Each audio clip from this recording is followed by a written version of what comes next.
Okay, I am testing. Anthony is testing his microphone, so I'll test mine as well. I figure the timing works. Oh, it's you. Come on in. Welcome to the Scumm Bar.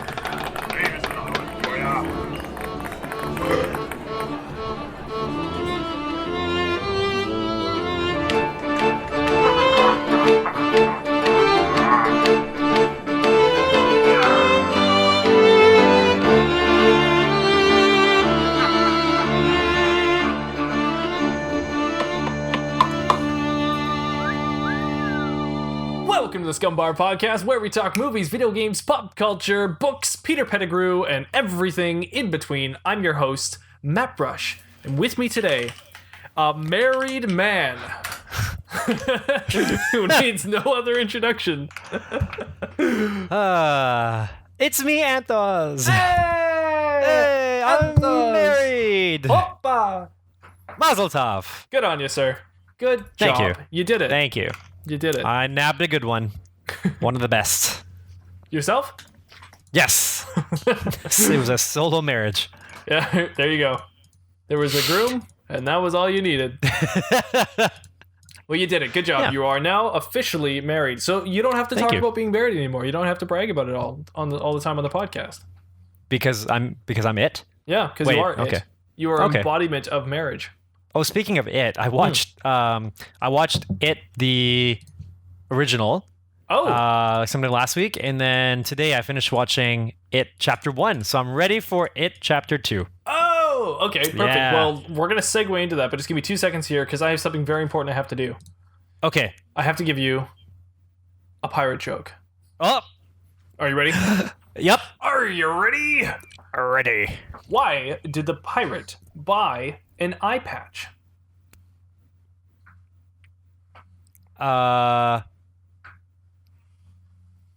Because he cracked his iPhone. That's pretty close. Because he didn't have enough money for an iPad. Good I see. job. You pretty much Wow. did it. Wow. I was on the right track. yes, the eye track. Yes. You were there. Nice. Good job. Cool. And with Thank that, you. let's jump into ye old news. Your news. And let's just talk about it, because that's actually my first item I wanted to talk about here was It Chapter 2. So, Like as in, for your news. Okay. yeah, so Cool. it is in the news here. It has released. I haven't seen it yet. I'm assuming you haven't either. Nope. No, but you Nope. are now caught up. So you're But all I'm caught up, excited. yeah. I want Cool. to watch it, and I'm so normally when I watch horror movies, I find them pretty funny just because they're just kind of ridiculous.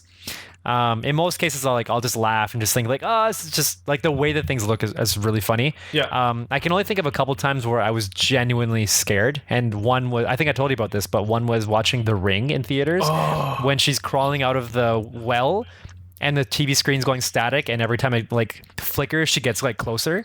Yeah. There was a similar moment in It when that happened to me, and that was it was during the projector screen moment. Oh, in, God, I know. yeah, I know. yeah. So that was fun. I think other than that, the rest of it for me was kind of like, oh, this is cool. And like, oh, this is really funny. Yeah. And just like, but it was a fun movie. I really, really, really liked it. Yeah, it's charming in its own sense. It has a character, and it's very unique compared to other horror movies. It doesn't Yeah. follow other tropes that horror movies do. Although my biggest gripe is those jump scares, and I think the projector one is stupid. Okay. I think there's just too many clown jump scares in it Chapter 1 or whatever it's called. Okay. But yeah, that projector one really frustrated me because I jumped like crazy, and it was strikingly, it was visually striking. Yeah. But and not necessary in my opinion. And also Patrick Hofstetter when he's down in the sewer and the clown is like down there and it like jump scares up to him and stuff like that. I don't know. I didn't think that was necessary. Okay. I think okay. he's scary on his own. Like he doesn't need to have jump scares to be scary. When he's talking to Eddie or something, or when he's talking to Richie, he's already just freaky enough, and I don't think that they need to jump scare it. So I'm hoping in part 2 they don't do it as much. But we'll Okay. see. That's fair. Yeah, it's 3 that's fair. hours long though, the next one, hey? That's a long is it? time. Yeah. Oh, okay. That should be fine. I'm looking forward to finally seeing like something from the It series on big screen because that'll Yes. be. I'm sure that'll change the experience quite a bit. For sure. I saw the first one at the theater, and I don't see horror movies at the theater very often because I'm always freaked out because I'm going to jump. Yeah. But I just didn't care. I really like it, so I had to go see that. So yeah, I'm excited. I've just gone through the book as well, and I'm all ready, so I just want to go through it. I totally forgot it was a book. Shoot. Okay, I'll have to read the book after I watch the second It's movie. a long book. It's not easy. Well, It's yeah, a I mean, if very this one's long being book. split into two, even the Yeah. first one, like the original It, felt like on the long side. Oh, and Wasn't even that kind of it's- like even that's only scratching like the surface of the content of the book.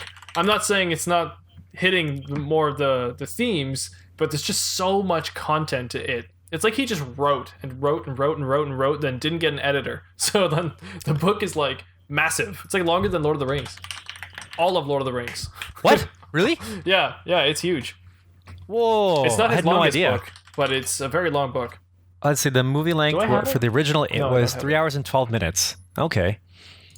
Yeah. So yeah, I guess that I'm trying to think back to some of the movies that I've seen back from The 90s first- and stuff, and most of the movies are what, like an hour and a half. The first So that- It is 3 hours?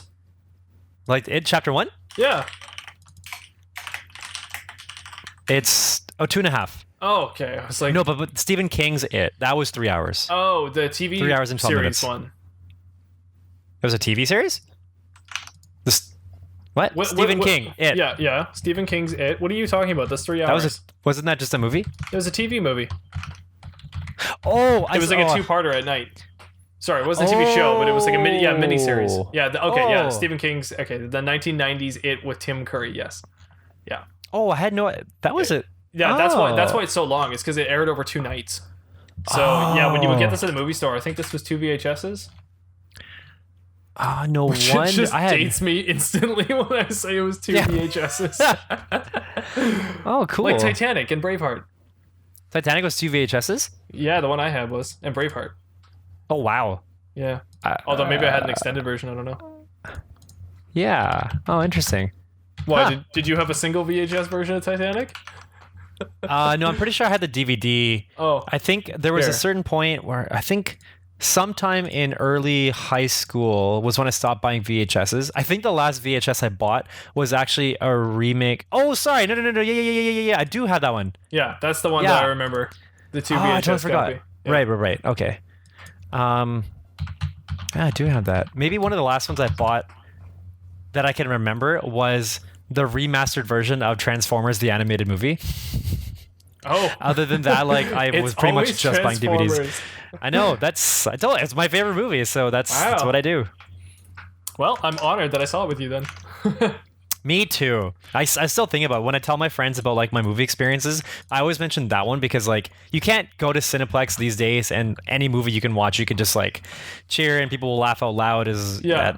at things that, you know, you understand now that were like that you didn't get as a kid, right? That kind of experience. But yeah, that was a genuinely fun experience. I'm glad that we Yeah, did I'd like that. to get a theater like that over here on the island. That'd be really, really nice.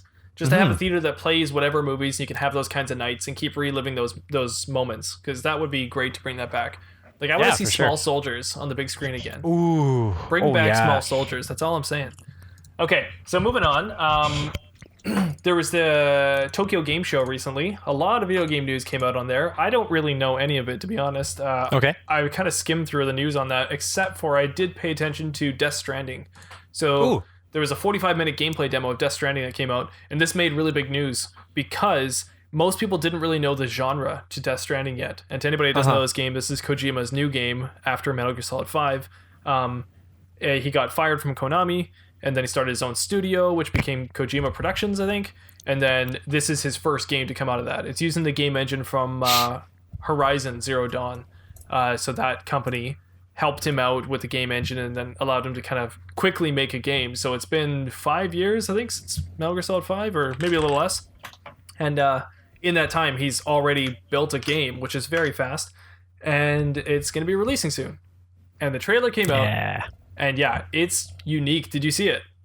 I haven't seen the 45-minute gameplay, but I saw I think the last time I talked to you, maybe it was shortly after E3. I probably saw one of the latest trailers then.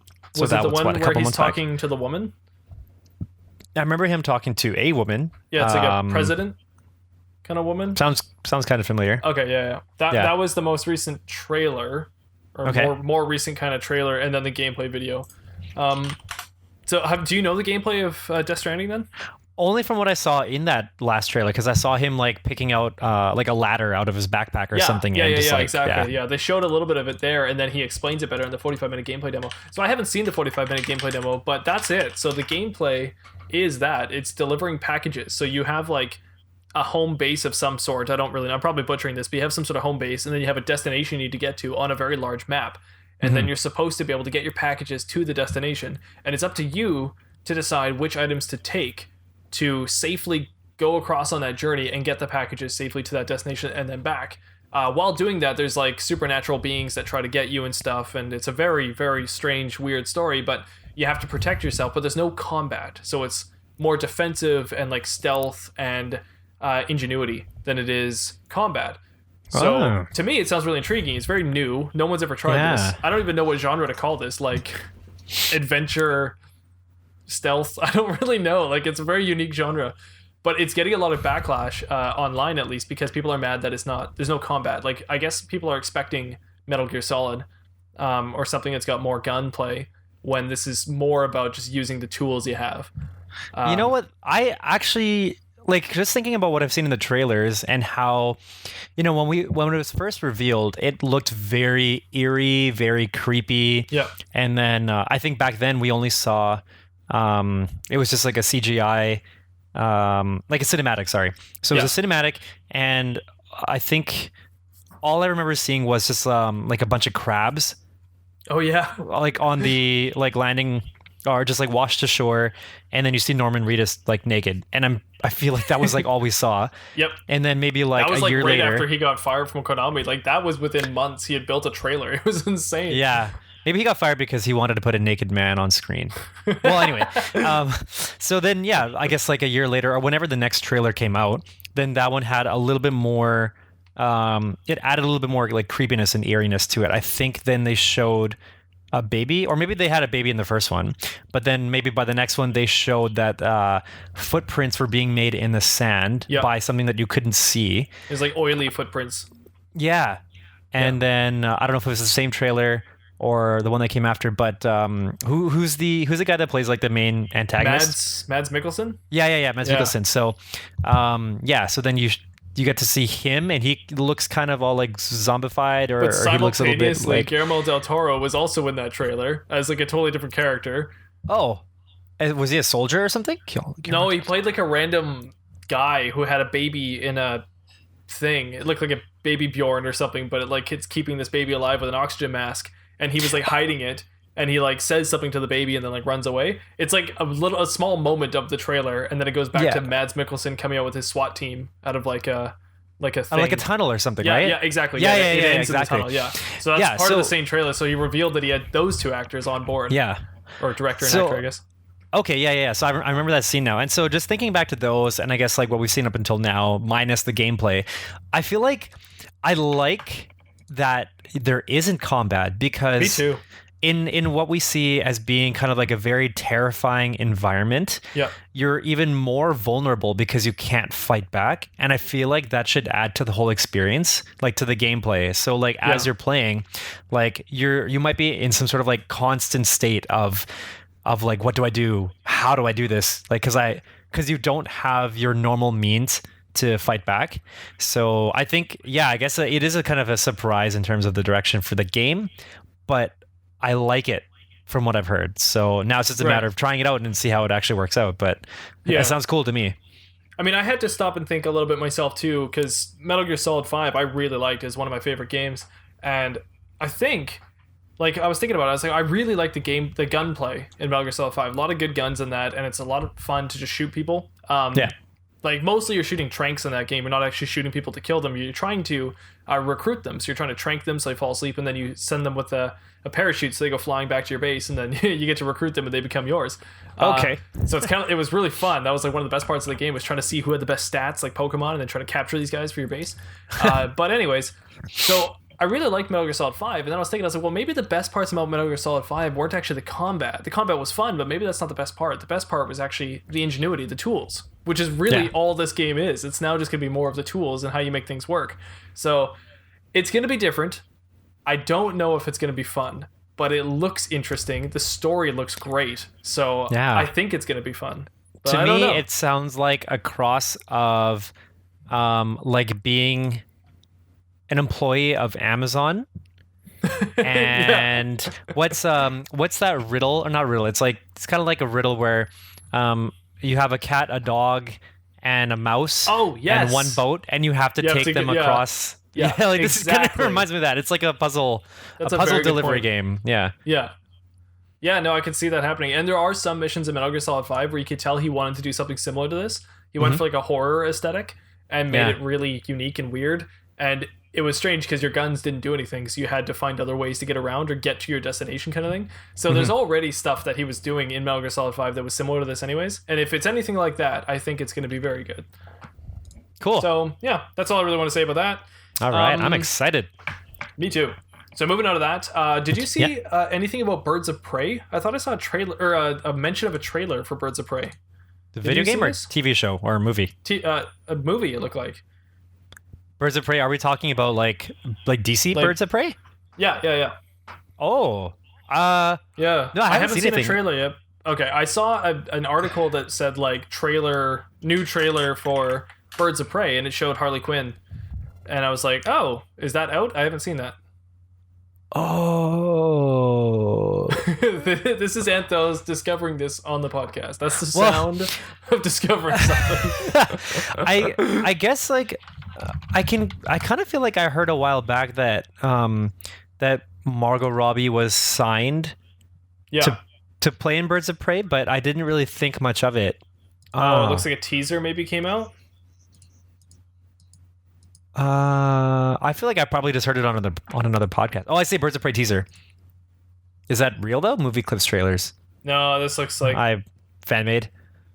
Okay, so it looks like maybe some footage came out of her, but it's not necessarily a trailer or a teaser. It just looks like footage of her in the costume that's going to be her for Harley Quinn. So it was set to debut this October, but postponed to 2020. Oh, the movie was? Apparently, yeah. Oh, interesting. They probably wanted to be after Joker to see how the fans thought of the Joker movie, which is not actually a news item I have on here, but the Joker movie is apparently doing very well. Oh yeah, that's right. Shoot, I want to watch that too. Oh, me too. I know. So much to see. I know. If I see anything this year, it'll be that movie. Yeah, and I just watched It too. I'm in the mood for clowns. I gotta get my clown fix. You saw It 1. You're already losing your mind. I mean, yes. You just got married, and now you're forgetting things. It's just... I can't. Oh boy, this is. Too much going on. Did you watch Breaking Bad? I didn't. I tried to. I watched the first maybe 4 or 5 episodes. I wanted to keep watching because everybody said it was good, but I just couldn't really enjoy it too much. I don't know why. Yeah, it is long. It's very long. Each scene is long. The dialogue is drawn out on purpose. So I could definitely get that. I definitely understand that. I really liked it. I finished it, and now there's a movie coming out that takes place after the show. So I'm very excited for that. It's El Camino, and the trailer just came out, and it looks really good. So is it like a spin-off, or is it actually based on the same like characters? Kind of a spin-off, it seems. Seems to be a spin-off, but with the characters returning. So looks exciting. Okay, cool. Well, I'll try to get back into it. Yeah, you don't have to. No, I have to. Now that you've talked about it on the podcast, I have to. If you do, then you can move on to Better Call Saul, which is a very good show. Yeah, that's also like a related show, isn't it? Like a same universe kind of show? Yeah. Better Call Saul is kind of a prequel/sequel to Breaking Bad. Prequel/sequel? Yeah, so it kind of jumps around in time. Oh, I see. It takes place like before, during, and after. It's very strange. So. Okay, so they do like flashbacks and stuff like that? Yeah, and flash forwards. I see. Okay. So okay, I get it. I gets it. Yeah. Cool. Yeah, I've been wanting to watch that. I've heard a lot of good things about that one too. Well, you should. That's a good one. Last of Us 2 trailer. You did watch that. I have the I evidence. did watch it. You forced me to. Just before this. But yeah. No, I watched it. That was nice. It was a pleasant watch. Is it wrong of me to think that I didn't really like it? I didn't really care that much until the end. And spoilers if you haven't seen the trailer yet. Joel was in the trailer at the very end. And then suddenly I was like, oh man, yeah, and I got all excited. And then I was like, I want to play this game. But I think it's really all it is. Like, nothing against Ellie, but like I played as Joel for like most of the first game. So I kind of just like want to play as him for the second game because that's the character, like that's the point of view character for me. So playing as Ellie feels out of body to me, and it feels very strange. And I know you play as Ellie in the first game, but it's weird. It seems strange to play as a different character now. It'd be like in Uncharted if you played as Elaine. And I don't think people would be all that happy about that. Or if you played as, let's say, Sully, just to change it up, and so it's not always a girl. But if you're not playing as the main character or who you see as the main character, then it seems weird.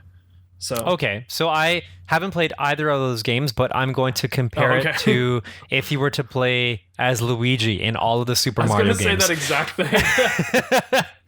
Or I guess if you were to play as Zelda in the Legend of Zelda games instead of playing as Link. It's more like if you booted up Harry Potter, you started watching Harry Potter, and then suddenly it starts off in the Dursley household. It's all about Ron, and you're like, wait, what?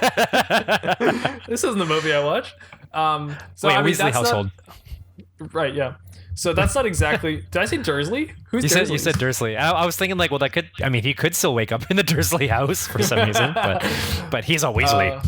You're a Weasley, Ron. I'm a Dursley. No, you're a Weasley. We got the story mixed up. You're a Weasley, Harry.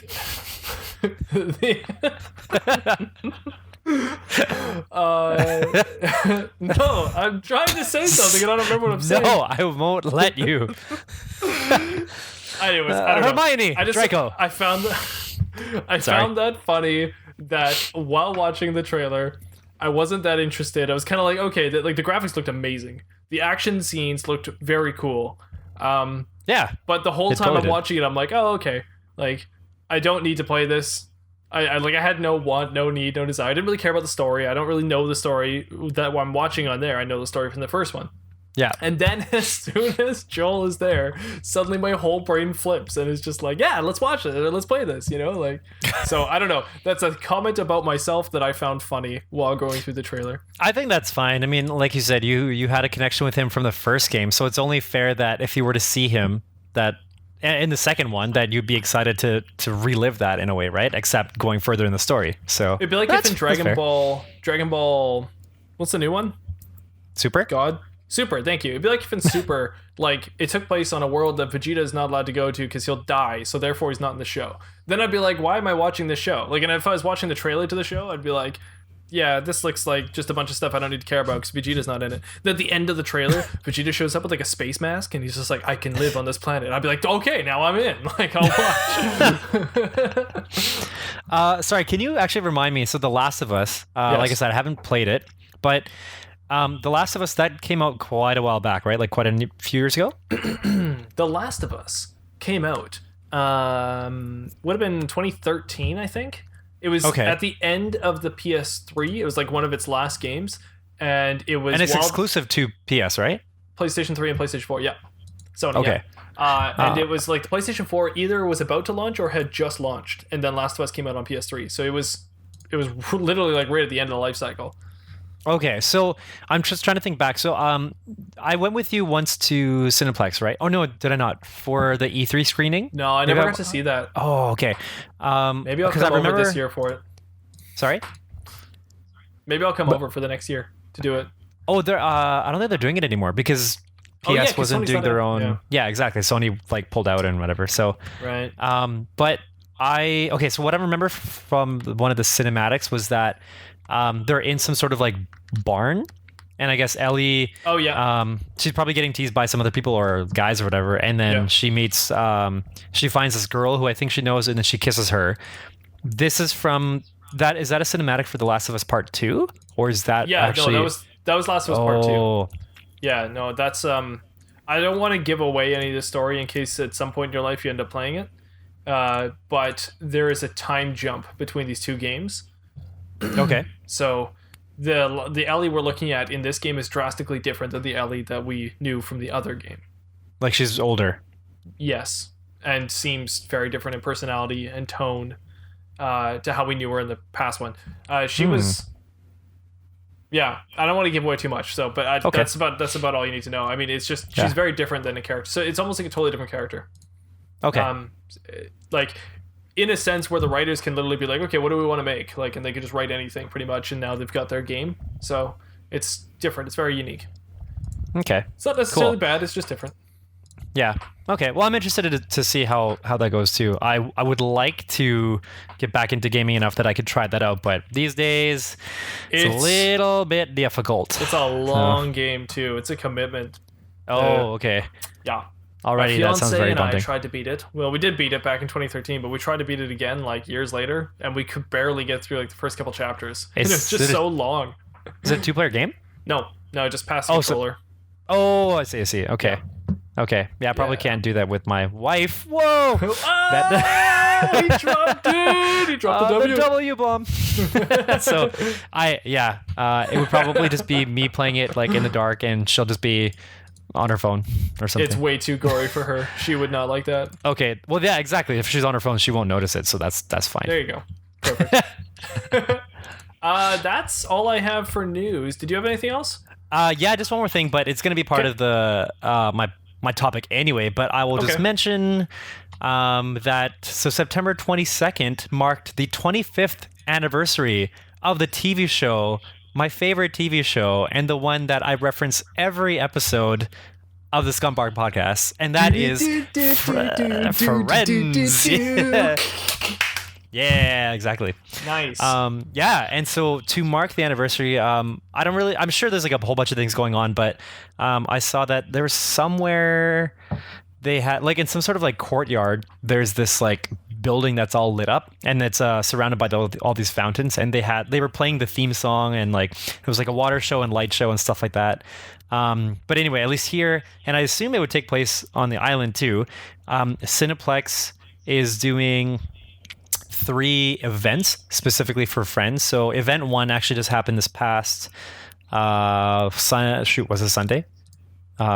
Sunday, I think. Maybe. And then the next one is it was Monday. I don't know. One of these days. Anyways. So they showed 4 episodes on big screen, and it was in VIP. Oh wow. So they did the pilot episode, and then they did the 3 other ones, and then they'll be doing another 4 coming up this coming Saturday, and then I think the following Thursday will be event 3, and they'll play another 4 from then. So yeah, it's just how often do you get a chance to watch Friends on big screen? So we went. That's awesome. It was a good time. It's actually quite different. Like I'm used to having it on in the background nowadays because like I'll just keep it on while I'm doing work or whatever from home. And so like I'll still hear the lines, I'll recite it. Like I can picture what's happening in the scene, but sitting down actually watching it in a theater was a little bit different. Like there were some things that like I never really realized, or maybe I just kind of like missed because like I never really sat down and watched. But yeah, it was a good time. That's all I got to say about that. Yeah. So yeah, that's a pretty cool experience. Yeah, it was. So and I feel like at the jokes, people would laugh at the jokes, and like it'd be like a big theater experience for that. So, well, yeah, definitely people were laughing. But the guy that was beside me, I think he was with his girlfriend or something, and then he was kind of like me. So in my head, I was thinking about all the lines before they would say it, and he was saying it out loud to his girlfriend or to his partner or whatever. It's like. I like that because it also kind of reminded me of when we were watching the Transformers movie, because like people grew up watching that too, and now they're watching it in theaters like all together, all these people who don't know each other. Yeah. And that was kind of the same thing watching Friends, because like I didn't know this guy, but we knew like all the lines, and like we were just excited enough that we wanted to either think it or say it out loud. And so yeah, it was just it just made the experience pretty fun. That's cool. Yeah. That would have been fun. I would like to do that. I don't think I'd be able to do that at my Cineplex because I don't have the VIP Cineplex. Oh, we just have Cineplex. Right. Ain't Cineplex. No VIP. No VIP, non-VIP, non-VIP Cineplex. Non-VIP, exactly. Non-VIP. In fact, they actually just upgraded to the Reclining seats? Reclining seats, like thank you. To the I had to floating look like- seats? I had to look like Dracula or something for a second. They just upgraded that like last year, so that was very new for both Landmark and Cineplex. Oh. And to anybody that doesn't know what we're talking about, these are Canadian movie theater companies. Yeah. Yeah.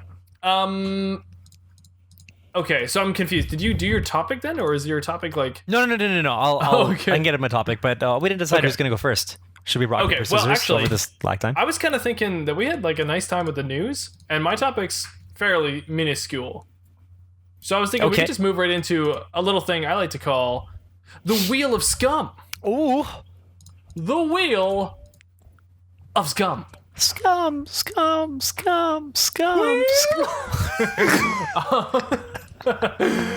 Anth0z.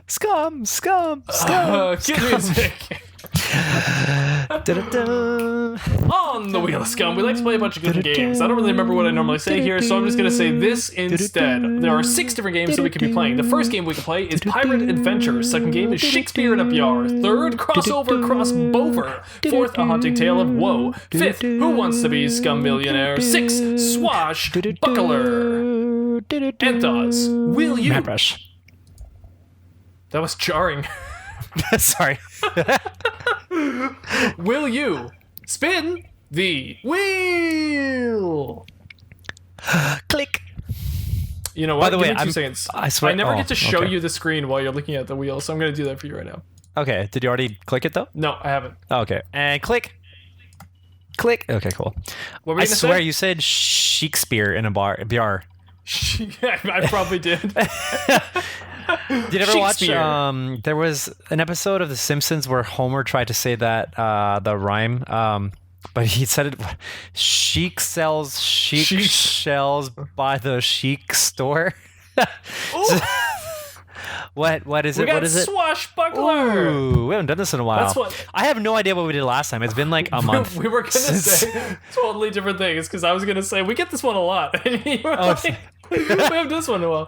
Okay, Well, I so know that. Yeah. Swashbuckler. I can recall doing this one like probably more often than the other ones. Except maybe I'm traumatized by the fact that I've had to do Haunted Tale of Woe so many times more than you have, and so I feel like we've done that the most because I think we've done that 3 times, maybe 4, and you've done it 3 times. Probably. Maybe. Yeah, I've definitely done more than you. So. Swashbuckler. It's time to show your true pirate skills. Mattbrush and Anth0z will sword fight to the death with wit. Roll the dice. Whichever number you land on is the category. Each fighter must say a word from the category that begins with the letter at the end of the last word said. I don't know if that makes any sense at all. Anth0z, can you roll the dice? Our categories: number 1 are countries, number 2 are celebrities, number 3 animals, 4 movie titles, 5 video game titles, and 6 fictional characters. Ready and click. It is 3.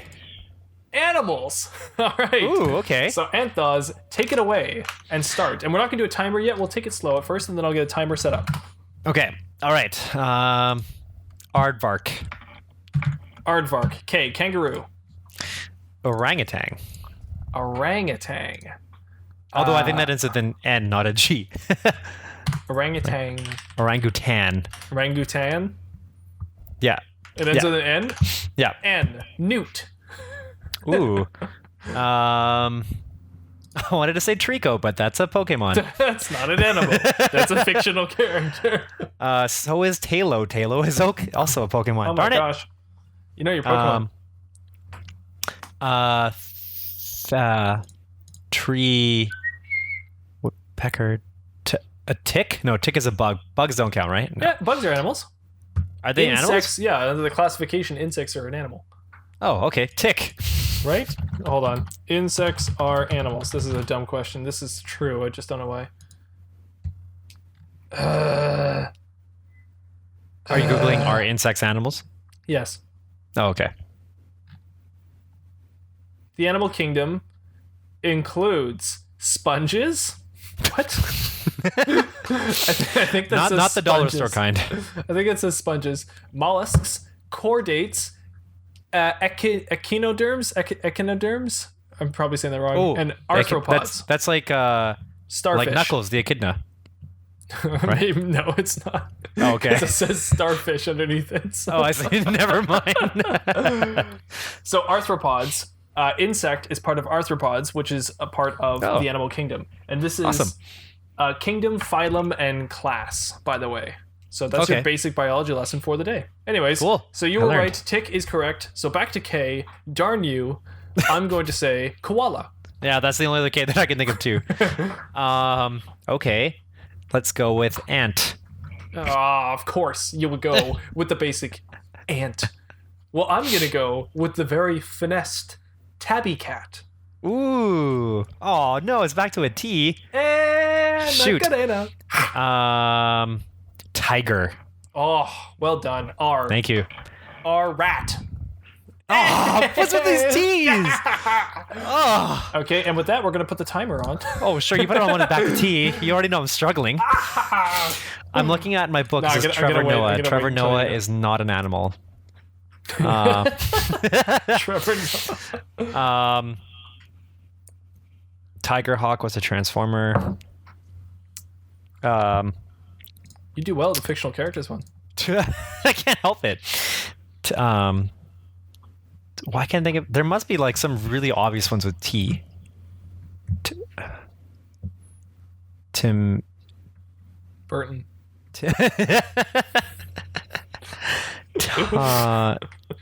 Tawny. Is there a tawny owl? Is that a thing? Town. Tabby. Oh, no, that's no. what I said. Tawn. T. There must be tawny something. You know what? I also just came up with another game Oh, after this. Thornbird. Is that a thing? Thornbird? Is it? I would love that to be a thing. It's a book. Okay, but it's not an actual bird? Oh, never mind. The thornbird, as well as many other Yes! Bernaridae, build huge nests of twigs. Yes! You did it. Good job. The thornbird is correct. Okay, starting with me. It's a minute now. Thornbird, starting with the D. Dingo. Okay. All of back mine to- are Australian, by the way. Yeah, you're not saying any simple ones. Octopus. Oh, wow. S. Sponge. No. Well, you could, I guess, Starfish. right? Horse. Oh, wow. Okay, I can't even get the timer going. We're going to have sorry. to put this back to... No, it's fine. It's all good. That just means you're good. Means you're For good. now. For now. Okay, we're going to 30 seconds. Speed round here. Horse. Oh, no. Pressure. E. Oh, no. E. Oh, don't look at the clock. Oh, no. Timer's on. Erie. Lake Erie. No, oh my gosh, I don't know. Ent.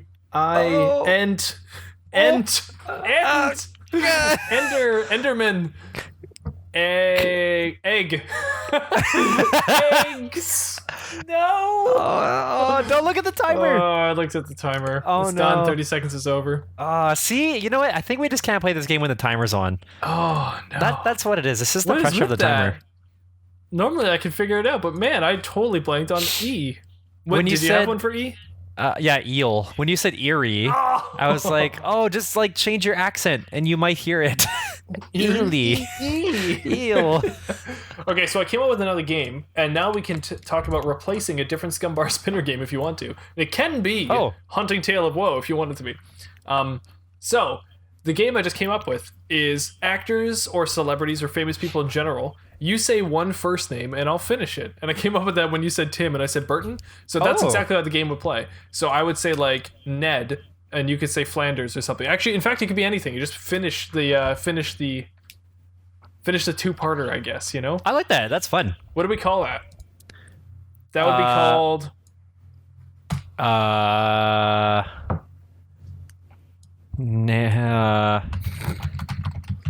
Tit for tat. Sure. Why not? A little bit of spice makes everything nice. That doesn't make sense. Tit for tat is kind of funny. Knit for gnat. Knit for gnat. Knit for... Ant No, for I Matt. Ooh. Cool. Ant for Matt. Ant for Matt. Sure. Not bad. Okay, that's a working title for now. I That just definitely came up won't here. get that just by hearing the title, but okay. You all heard it here live. We just created that, so that one we'll have to try out next time. We could also okay. with doing Swashbuckler, since we've done it so many times, because I mean, like, eventually, categories? well, yeah, like, I guess changing categories, or years from now, if we ever go through the categories so much that we can just recall it like really quickly, Right. that it's like not as fun. Not for us, but not as fun for the listeners. We could switch it It's to always fun for us. but we could switch the category to something like what's it called? 5 degrees of separation, or 3 degrees of separation. Okay. I'm really not that good at it, but Yeah, it'd be fun. I like that game too. I think that'd be a lot of fun, and I play that in my spare time with myself. Oh, So well, let's then do we that. shouldn't play because you're going to destroy me. No, it's totally fine. I like it. We Okay. can work together. That's not how the game works. That's not a thing. But That's sure. gotta be one of my best quotes of that show. I forgot what the quote was the other day too. Oh, You know, that's so good. so the first like the pilot episode, like, I think like, you can tell like Ross is already very melodic, because like yeah? his first line is very like melancholy, but he's just hi, right? Like that's his very first Yeah. line in the whole episode. But then Yeah. later on, I think halfway through, he says to you, it's after Rachel. What is it? Oh, maybe it's not the first yeah, yeah. I think it's like Rachel, she's just like dealing with cutting up her credit cards and like having to like find a job and stuff like that. And then Phoebe makes some sort of analogy of when she was, of how she, like, her mother died when she was young, or her mother committed suicide, her dad left her, and then she, like, I don't know, grew up on the streets, like that kind of thing. So she went through this whole spiel, and then Ross was like, I think the word you're looking for might be anyway. And it just like already from that, it's just like, wow, it's already melodic. It's melodic Yeah. Ross. And that's Yeah, just you how know he is what? for the whole series. I remember that exact moment too, because I watched the pilot not that long ago, and I remember that. Yeah. I think it's the I pilot. remember that. Nice. I also Yeah. watched the episode with the bar where they like still had the bar. Oh, I saw that Yeah, recently yeah. too. Yeah. yeah. Sorry, is this related to your topic? I can't remember. Sure. Yeah, it is. Should I go into Okay, it? so this is kind of a segue into it. Okay, so Yeah. now on to topic Yeah. number 2, even though it's topic number 1, but it's still, Yeah, you know, it's same old thing. 1.5 or something. 1.5. Anyway, so my topic, because of the 25th anniversary, is Yes. Friends. Awesome. So it's, I guess I thought of a few things we could generally talk about, but otherwise, figured Chandler's weight. just sure, yeah, And how much it fluctuates and throughout the show. fluctuates. Yes, his weight Hey, fluctuates. yeah. He is zing. Oh my gosh, we were watching. I think it was that episode with the bar. It was that one where like they used to have a bar before it turned into Central Perk, and Yeah, Chandler's so skinny in the episode. he's really It's, skinny like, there. Yeah, very skinny. It's very crazy, very jarring. yeah. That was let's see. He was hanging out with Monica, if I remember correctly. And Yeah. then they found out it was going to be closed down and turned into a coffee shop. Wasn't Yeah. his response like, "Who drinks coffee?" And there's something like that, right? Yeah, it was. I think I it's can't something remember like exact that. line. It was something like that. Yeah. Yeah. Was that also? Oh, maybe it was a different episode where there was that flashback where Ross and Phoebe actually Phoebe? made out a little bit on the pool Yeah. table. Was it the same episode or a different Same episode? episode. Oh, No, okay. same one. And Yeah. Chandler and Rachel hook up, and Oh, Monica yeah. and Joey hook up. Yeah. Right. Ah. Right. It was right. like the who's who of Friends. Yeah. Okay, sorry. What are your topics on Friends you want to talk about? Well, okay. So I thought about I actually thought about this because I watched it in theaters, and I was just trying to think: has any other show had such a following that on this kind of like on an anniversary they would put in so much effort for like social media, making an app for it. There's like a Friends 25 anniversary app that you can download. Oh, wow. And then also releasing episodes in theaters. And I can't think of any shows. Maybe you have some in mind, but I guess for me that kind of just it just further promotes the fact that Friends was just such a successful TV show, like more so than a lot of other 90s shows that came out at that time. And I don't know if it's because of just the timing alone, or like the demographic that watched it and that they can still watch it now, like the timeliness of the the content, like it just, I'm sure there's like tons of stuff that we can talk about, but like I said, just what got me thinking about it was the fact that being in the theater, it just seems like it's so much more successful than other TV shows. I don't know. Can you think of any other TV show that had such a good following or this much success? There was like some really massive shows that everybody would watch. Seinfeld is one of them that I would put up there. Yeah. Maybe not to the level of Friends, but at the same time, I feel like it was either bigger than Friends or as big as Friends. Yeah. Especially at the time when they were overlapping. Seinfeld was much bigger than Friends, but Friends. The thing is, like, it's almost two different things. Friends became now such a massive show that has continued on. It keeps going, right? And I think a little bit of that is also Netflix. Now that it's been on Netflix, it's like skyrocketing again. So you're not only taking the people our age, but you're taking the younger people that are watching it now and also enjoying Friends and keeping that going. Yeah. So that's something Seinfeld doesn't have because Seinfeld's not on Netflix. And I feel like I'm some of the minority that still has the resurgence of watching Seinfeld over again. Yeah. While I feel like people our age don't do that as much anymore because we just watch what's on streaming services. So Friends, I don't know. I think other shows have been as successful as Friends or done it like Friends, but haven't kept that success. While Friends seems to keep the success because when Friends finished, like they had a lot of good factors too. When Friends finished, DVD sales were huge. Everyone was buying DVDs and box sets for Friends. That was when box sets were becoming a thing, right? I have every season of the box set. Right. So Friends did the whole DVD. DVD box sets, and it worked out where you could buy the whole package. And I remember when the big box set came out for all the seasons of Friends on DVD, that was like a bestseller. Like you go to HMV or whatever, and they would be selling this thing like crazy, and everyone would be buying it for Christmas gifts. Yeah. Then like years later, when Blu-ray took over, there was box sets of Friends on Blu-ray, and so people were buying the Blu-rays. It was like, oh my gosh, like it just keeps going. Not to mention on YouTube, Friends bloopers were a thing too. That people were always watching bloopers for Friends or like little outtakes or extended scenes. To Friends on YouTube, which were really popular videos. So it never died from when it stopped airing to now being back on Netflix, which I like to call airing again. So. Yeah. It's like it's back on TV. And another show that has a similar feel is The Office for me, because when The Office finished, it was starting to stream on Netflix. And The Office is the number one watch thing on Netflix, and Friends is the number two watch thing on Netflix. So really? Yeah. So it's so I don't know. The Office might be more popular than Friends currently because like the Reddit even to The Office is just like huge, and the memes from The Office are huge. They're everywhere. But Friends is also huge for memes, and it also has a Reddit to it as well. And as you're saying, it has the app as well. And Friends has been around longer, so it has more people. But I could see The Office overtaking it eventually. But it's just kind of, I think, a bunch of lucky circumstances plus the era that it came out in, but also being a good show with a cast that's all still alive and is still talking to us all the time and keeping up with like basic movie trends and being on Twitter and stuff like that too. So it's a mixture of a bunch of different things, but yeah, it's very successful and good on them for it. So yeah, no, I think I definitely agree with that. A lot of points there. I guess maybe in terms of me classifying the show as being successful with all of it, all the stuff that's happening now, I guess you could say that's more of a marketing thing as opposed to they're doing it because people are still wanting more, if you know what I mean. So, right. Because like you were saying that they released the box sets on DVD and they were a really big hit. And that was obviously after the show had finished because they couldn't release it otherwise. Like they couldn't release the whole box set until it was all aired and done. And then you said that they re-released it for the Blu-ray. So that to me kind of sounds like it could be that, well, they did see a good marketing opportunity because it was still fresh.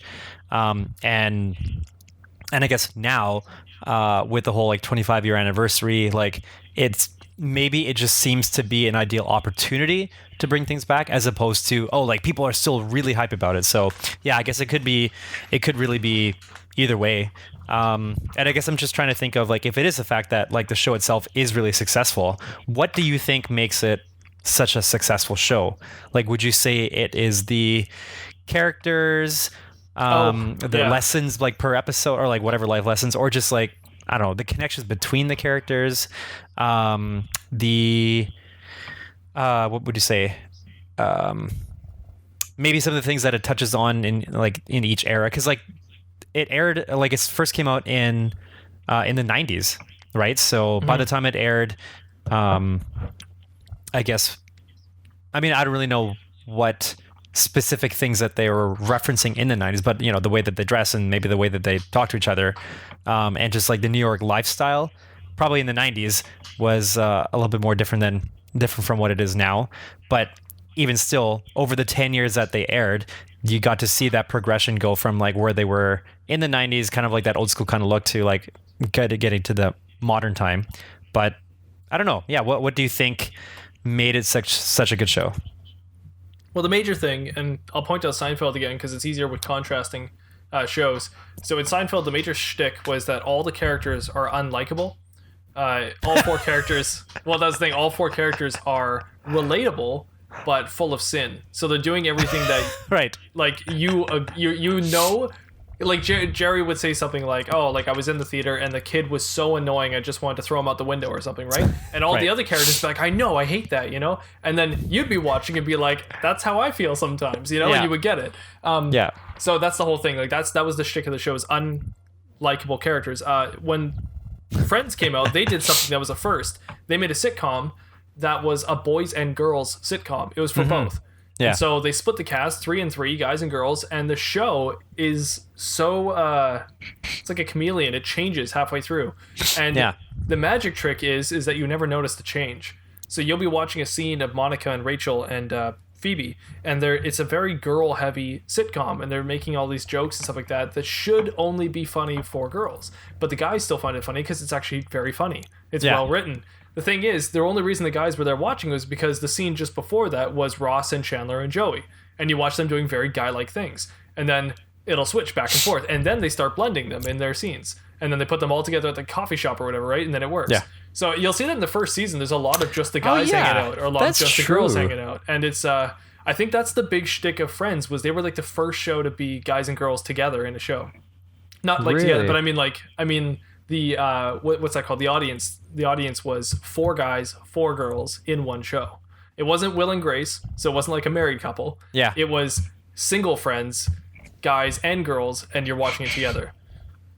And Will and Grace, like I'm trying to think of some other shows that I know were really popular back then. So yeah, Will and Grace, didn't that come out a little bit after Friends? I think that was a little bit after, yeah. Let's see. What's the other one? There's another one that was 1998. Yeah, it's later. There's 4 shows that were like the New York package shows: Seinfeld, Friends, and 2 others. We've Mad talked about You? it before. Mad About You, thank you. Yeah. Mad About You. So that came out in 1992. Oh, Yeah. so that's actually. Oh, really? Yeah. Oh, Something else. and that came out September 23rd, 1992. Yeah. And they're all like connected to this like New York kind of thing. But Friends was very much like, I don't know, like you watch it now and you realize there wasn't other shows that were like that. The conversations that Monica and Rachel and Phoebe have together are not the same kind of conversations that, if I'm thinking about Seinfeld at least, that Elaine has. Like Elaine is so much of like a dude in Seinfeld because Seinfeld's kind of just a dude's comedy. Right. Yeah, that's true. It's made mostly for guys. That's not saying girls won't find it funny. It's also not saying that guys won't find girl sitcoms funny.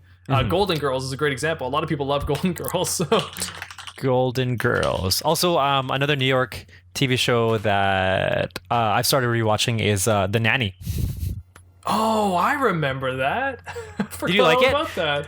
I can't remember if I liked it, but I used to watch it, so probably. Yeah, I used to watch it all the time as a kid. I think I just watched it with my mom a lot, and I remember liking it and not really realizing why.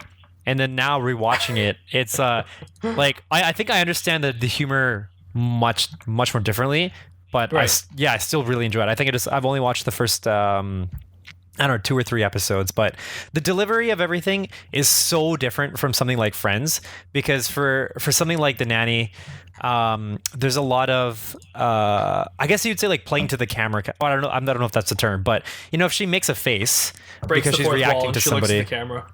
Well, sorry, it's not that she looks at the camera, but she does something that like it takes away the way I say it is it takes away the realism of the show, because yeah. like she'll kind of react in these ways that like I feel works because it's on camera, whereas like if somebody did that in person, I'd be like, wow, this person makes really weird faces in real life. You know what I mean? Whereas in Friends, like there's a little bit of that, like I feel like Friends kind of plays more on the cusp of realism and not realism, if you know what I mean. Right. So like Yeah. like the characters they play are, I feel like they're very extreme versions of real people. Like you'll find people that have these kind of traits. So you'll find somebody who is like Joey. I guess like his character trait is kind of, he's like a womanizer, right? Yeah. But he kind of like hits on every single girl that he walks by. So you probably, I mean, I don't know any person that's like that, but I can see how, yeah, there would be somebody who would probably be noticing a lot of women pass by him, or vice versa. If it's a girl that notices a lot of guys and would maybe think about like hitting on all of them. Right. And then who else? There's like Monica, who is just like the really obsessive cleaner, always has to have it her way. Yeah, like I feel like, yeah, so these are kind of more extreme characters, but then when you get them in these conversations together, or when they're sitting at Central Park talking about their experiences, they're reliving these things that like have affected them in some way, and then that's like where this realism is, as opposed to like when they're in their apartments and they're trying to, I don't know, like they're kind of like playing off different I don't know, different stories or whatever. But yeah, so watching Nanny recently, it just kind of hit me like, wow, there's such a difference in how these shows were, I guess the direction of the show and how they were meant to attract the audience. And when it comes to Friends, I think about how I never really took it as a show that revolved around Ross and Rachel that much. But then now rewatching the pilot, I'm starting to kind of rethink like, wow, this whole series was a huge journey for everybody witnessing Ross and Rachel's relationship. And I'm not trying to say that the whole premise of Friends is the Ross and Rachel relationship, but that was intertwined throughout every single season in all different ways, whether it was between them and their friends, between them and other people, and like between them and a baby, and like all that kind of stuff, right? Like you still see the others go through relationships, because otherwise Monica and Chandler wouldn't have had their time to shine. And even Phoebe like ends up marrying somebody in the end too. But yeah, it was just kind of like such an eye opener just to watch that pilot and go, wow, there was so many more things about Rachel and Ross happening from the get-go that I had no idea. Because when I watched it, I was, 1994. I was 7. No, I didn't actually watch it when it first came out, but I was young. So things are different now. Life changes. Yeah. But I think it's kind of a two-parter part of it, though, right? Is that the first part is that they had like their shtick that was different from all other shows. Yeah.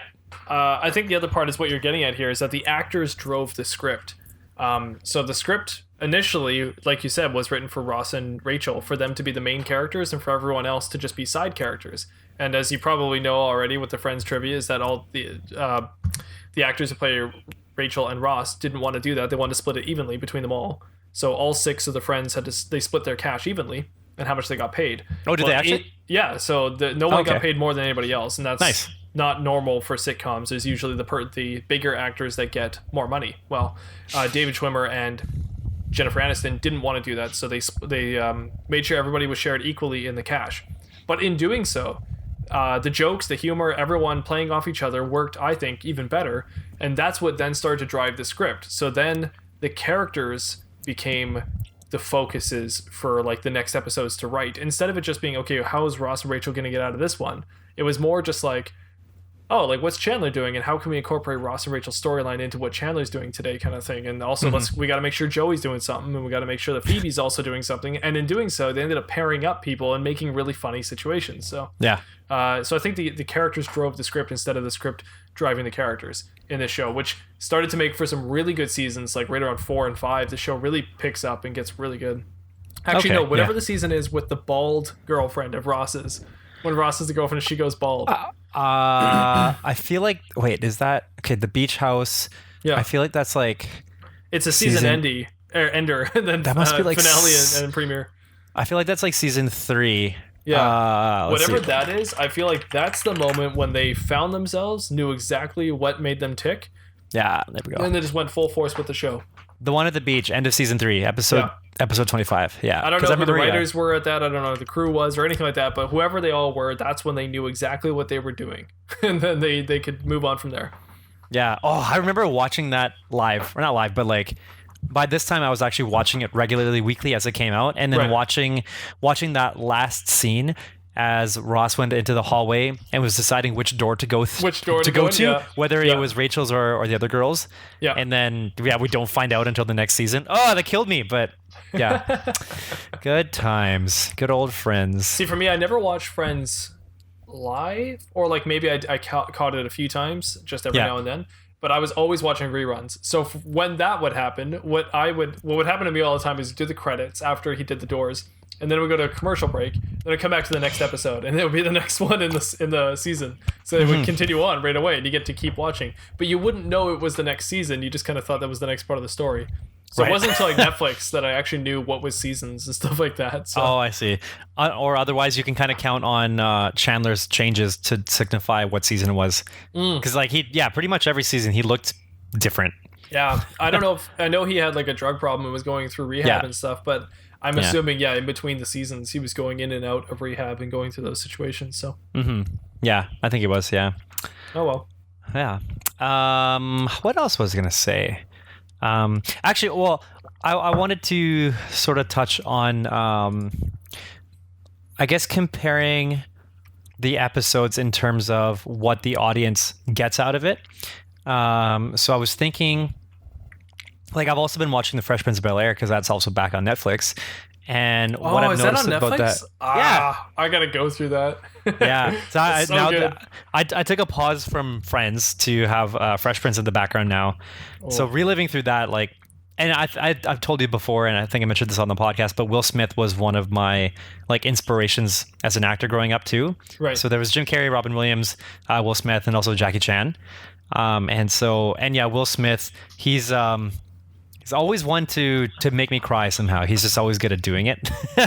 But anyway, so what I've noticed from the episodes in The Fresh Prince is it seems by the end, at least in the first couple seasons, it seems by the end of the episode, there was some sort of like a life lesson or moral that they were trying to kind of instill throughout the story. Yeah. I don't think we get that so much through Friends. No. At least not that I can think of. So if it's not life lessons or I don't know, what do you think? What do you think it is that like the audience is getting out of each episode from Friends? That's kind of funny. I don't know. I guess I want to keep springboarding off onto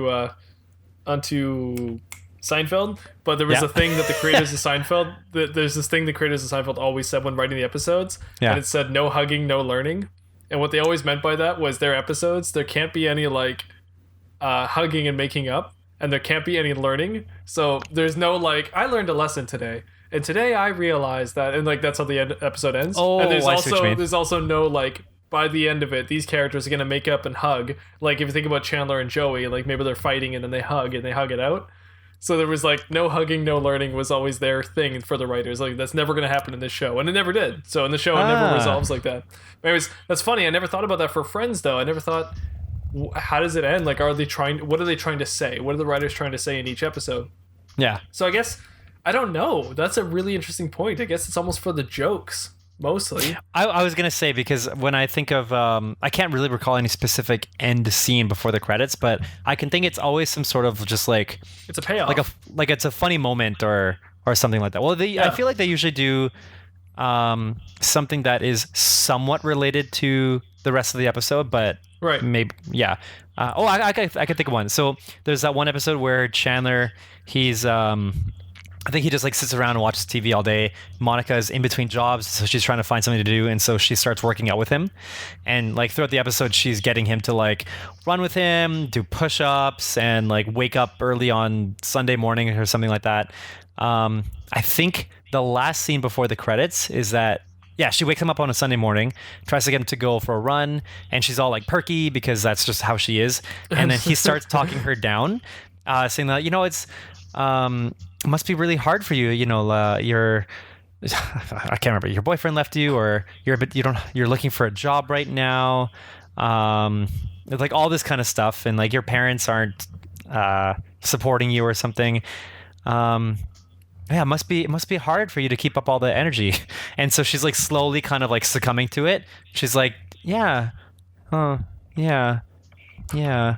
And then eventually he suggests, you know what, it's okay. It's okay to take a nap. And she's like, oh, okay, just a little. So she goes to take a nap. He puts the blanket on her when she gets on the couch, and then he I think some classical music comes on, and he kind of like dances back into his bedroom. So it's just like stuff like that, right? I guess, yeah, it's not really like life lessons, but it's just they're just overall fun interactions between people. Like I can think back to when I was in high school walking with my friends to school, and we would always say like, oh man, how cool would it be if we lived across each other in apartments just like they did in Friends. And I think it wasn't just that we wanted to live across each other, but I think it's because we were also looking to have those kind of interactions with our friends like the way they did on the show, because they were just so. And I'm kind of going back to the whole like on the cusp of realism and extreme, but still like going beyond, moving away from what is like more realistic. There was so much more fun. It was much more charming, and there was like a lot more charisma to that, to their connections that way.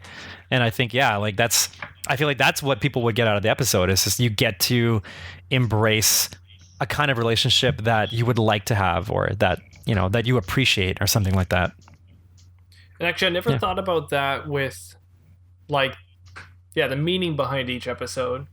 Because in How I Met Your Mother, which is a show that everyone compares to Friends, because everyone always says How I Met Your Mother is a copy of Friends. Oh, is it? Huh. It's not really, but it has like a lot of similarities. So people. They always meet at the pub. Yeah, yeah. And then what's his face? Ted and Robin are always like on and off. Yeah, exactly. Like there ends up being a lot of similarities between the two. Ted's an architect. Ross was a archaeologist, paleontologist. Or what's an archaeologist then? Archaeologists are the people that dig it up. The paleontologists people are the ones that study it. Yeah, pretty much. Yeah, yeah. It's probably like the most crude way of saying that. Anyways, so with that show though, I feel like every episode they were trying to teach you a lesson. Because in that show he'd be like, kids, oh yeah, I never told you about this. Like, this is one thing I realized, the most important thing about love or something. And then he would make one little life lesson, right? Yeah. So that's actually really funny how people compare the two, but you're right, Friends didn't have any of that. Because, it's all just about watching people's lives. It was just watching them live. It wasn't, like, flaws at all, right? And that's what made it funny, is that it was relatable. Yeah. I like the way you put that. It was watching them live. I think that's a really good way to put it. Yeah. Which is probably why we all did say those things. It's like, I want to live that life. I want to live like that, because that's an interesting way to live. It's fun. Yeah. It's fun. I never really had nostalgia for New York, except for sitcom New York, which is not real New York. But true. Sitcom New York, I want to go there. I really want to go there and see what that's like. You should go to the NBC studio, and then they have the Friends couch in Central Park. Because you can sit on it and like take a picture. I want their other set. I want their set. I want their outside Central Park set. The one where there's always somebody like busking on the streets, and then there's like blowing by garbage and stuff. I want that set. That's where I want to go. I don't know, but I was thinking of Phoebe. Was it? I'm pretty sure she was sitting outside, or she's playing outside because the new singer in town, like, she was her old friend who was like a jingle writer, right? And so she's playing on the inside, and then as somebody walks in, the door opens, and you hear Phoebe going, "Jiggle bitch screwed me over." I don't know. I just pictured that. Yeah. The chick who played her friend there, wasn't that the voice actress for Tommy from Rugrats? Oh, I think sounds it was. Right. Are you looking it up? You know what's so funny is I have no idea, and somehow, like, I don't even know where that came from. But as soon as you said that, and I heard the woman's voice, my mind just instantly went, like, I don't know, it pulled trivia out of nowhere. Like it. I don't even know if. Like, I hope it's right. I feel like it's got to be right. There's no way I could have said that. It's just, as you're saying that, someone would be like, is that true? And you'd be like, well, I guess it's got to be. It's liar, right? It has to be true. While you're looking that up, also for the 25th anniversary, Lego released a Central Perk Lego set. Yes, Leslie. That is the chick, yeah. Nice. Central Perk Lego set.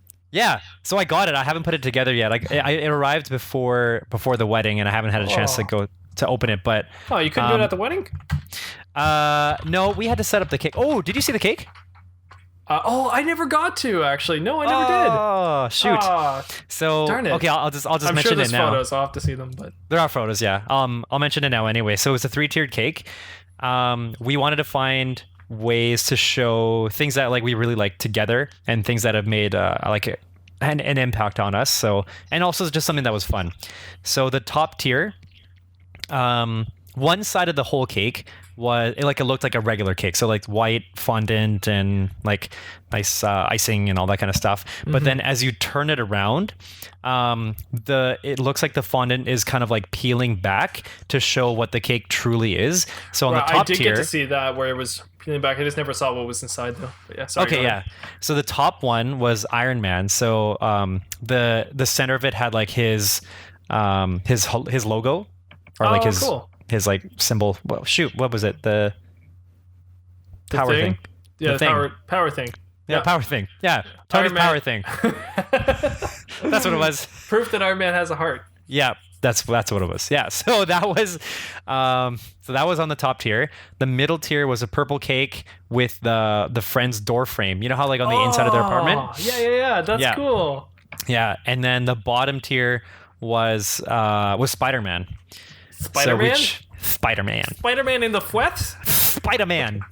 Yeah. So it's He's just a menace. Spider-Man. We wanted to do like Avengers theme stuff, and we only had so many tiers, so we went with Iron Man and Spider-Man mainly because of like their connection together, like on screen and throughout the Avengers movies. So also now that I'm thinking about And it, they're friends. I get it.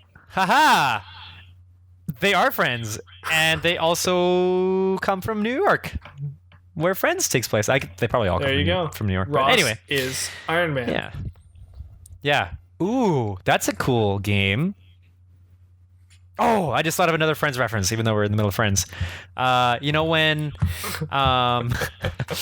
it was just after Rachel after Monica and Phoebe found out that Rachel was pregnant, and then Oh, yes. Phoebe told Rachel, like she was looking at the pregnancy test, and she's like, "You're not pregnant," or she said it's negative, and then Rachel's going all this like, "Oh, really?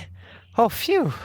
Oh man, like I thought I was gonna have to go through this, and you know she's like slowly showing just how like sad she really is, Right. and I think she finally asks like, really, it's negative, and then Phoebe says, no, it's positive, and then Rachel's like, what? And then, are you sure? And Phoebe's like, yeah, I lied the first time, and then Rachel's like, well, that's a risky little game. Anyway, so just reminding me of that. Yeah. I know too many Friends I'm looking quotes. at the Friends Lego Central Park perk set, Perk. which I didn't know was a thing. Yeah. So yeah, all the characters are there. You even get Gunther, Yeah, you get Gunther. and you get the cat. You get Gunther's cat, which is Rachel's cat. The snake. Yes. Yeah. What is this thing? Like some kind of snake. So Ross has an item. Do you know what it is? Is he? Oh shoot! Wait, is he carrying like Monica's sandwich or something? No, he Or has is it a book. briefcase? It's a book. Oh, is it? It's a book.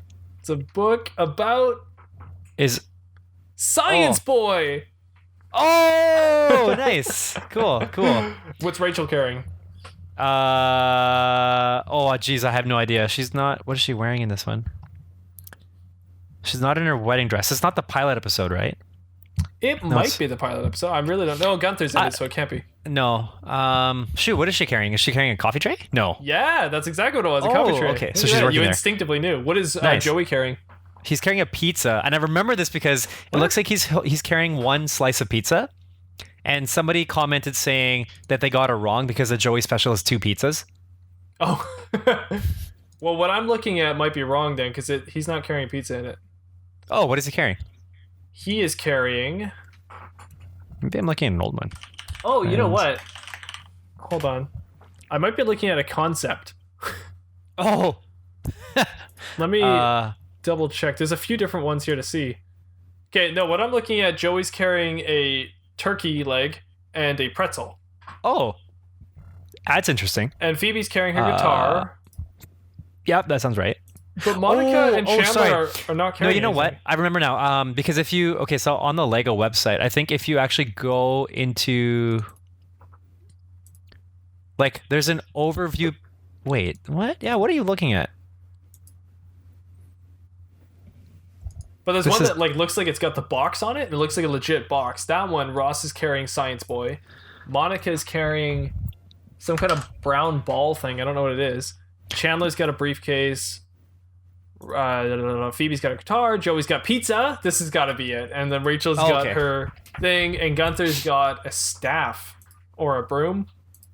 Probably a broom. I think it's a broom. Yeah. It wouldn't be a staff. What is Monica carrying though? Isn't she carrying like a muffin or something or cake? Oh, that might be it. Yeah, it's probably cake. These look a lot better than the one I was looking at. Like the models themselves look really good. For the mock for the characters, like the actual Lego people. Oh, the actual ones. They just look like Ross looks spot on and Chandler looks spot on. Oh, I see. Okay, so the one that Ross has, the Lego News, the greatest hero ever. Joey looks so good. Oh my god, these are awesome. Yeah, I can't wait to open it up and put it together. Oh my gosh, I love them. They're so cool. Oh, friends. Yeah. Wow, that's awesome. I didn't realize I liked the show so much. Thank you for bringing it to my attention. No problem. I'm glad I have somebody that I can like just keep talking to about it, other than like talking off my wife's ears. Oh my gosh, the double dubs. That was yeah. Okay. Anyway, is that the topic, or did you have more? Well, that's pretty much it. But I mean, like, if you want, I could keep talking about it. You could talk about Friends for hours. Is what he's saying. I definitely could. Yeah. Talk about it for years. Okay, well, we're gonna leave it then, and we're gonna head on to the ending of the show, which I like to call the special ending of the show. I don't think I call it anything, actually. It's been a little while. It's been a couple weeks since we've done this, so for me, like a month. It's been a long time. And actually, on that note, we're actually celebrating what I think is our 1 year anniversary. I was just telling somebody that we've been doing for about a year. So our first episode aired September 10th last year. So we're just over a year now. Wait, we missed our anniversary. We should have done something. Well, it's okay. We weren't recording back then. So okay, we are now recording, and good for us. That's been a year. Clap ourselves on the back. Cool. All right. Happy anniversary. Hey, you too. I can't believe we've been doing this year. It doesn't feel like a year, but it's been a year. So good for us. Although we haven't took a break in the middle of it too. I think yes, probably because we took breaks. Like we haven't done 52 episodes, so that's probably why it doesn't feel like a year. No, but this is 36, so we're almost there. Hey, yay! I also have a special surprise for us once we get to a full season's worth or a year's worth of weeks. Something that you and I have discussed, but the audience doesn't know. So we'll get to that once we make it there. So please, hopefully you're enticed, audience, and you can stay with us. Which, thank you. We really do appreciate the plays or the listens or views or whatever you guys want to call them. I appreciate it. You guys are out there and we can see you're out there and enjoying it. So thank you for that. Yeah, Anth0z, where can the audience find you? If you want to find me, I promise I'm still there. I just haven't been tweeting on it because we haven't been recording and I've been busy getting married. But I'm on Twitter at Anth0z1. That's at ANTH0Z1. And if you want to find me, you can find me at Mattbrush. I'm at Twitter there as well. We'll probably start to get better at Twitter once it goes into the winter seasons and all that kind of stuff. And we're also on Reddit. Hibernating. Yeah, exactly. We're also on Reddit as well. I think that one's Mattbrush. Or that one's actually the Scumm Bar Podcast. If you want to email us, you can email us at the scummbarpodcast@gmail.com. You can also find this podcast in video form on YouTube at Mattbrush. Or Mattbrush Gaming, actually. Not Mattbrush. That's right. Yeah, Mattbrush Gaming. Mattbrush Gaming. Oh my god, yeah. I'm so rusty at this. It's been so long. It really hasn't. It's been like 3 weeks, I think. But Mattbrush Gaming is where you can actually find me for all this. And then, if you want to email us, scummbarpodcast@gmail.com. This will be a video format on YouTube for that. And if you want to find us on the podcast platforms or you want to tell your friends about us, we're just the Scumm Bar Podcast on all your favorite podcasting platforms. Please leave us a comment or a like. Let us know what you think about the show. If you want to hear anything else from us, if there's more Anth0z you want to hear, or a little less of Anth0z, if you know what I mean. I'm okay either way. I take no offense. Maybe you want to hear a whole podcast about Friends. I could just step out for that one, but we'll see. Oh, it's just me talking. I'd be talking to myself. I'd be asking myself the question and answering it, just like Monica when she was in that cooking class. She raises her hand. I know. Monica, you asked the question. Well done, sir. I could do it. I definitely could do it. You'd be like, and Anth0z, topic number 2. Well, don't mind if I do. It's friends. Not more friends. Anth0z, I know you've been waiting ever since the wedding. Actually, you've been planning this speech for the audience. Without further ado, audience, this is beautiful. Here it goes. The relationship or the friendship that Chandler and Monica have is about giving and receiving and sharing. And in this time, when they give and receive and share, want to think about that, the love that they have and give and have, and that is shared and received. And through this having and giving and sharing and receiving, we too can share and love and have and receive. All right, that was great.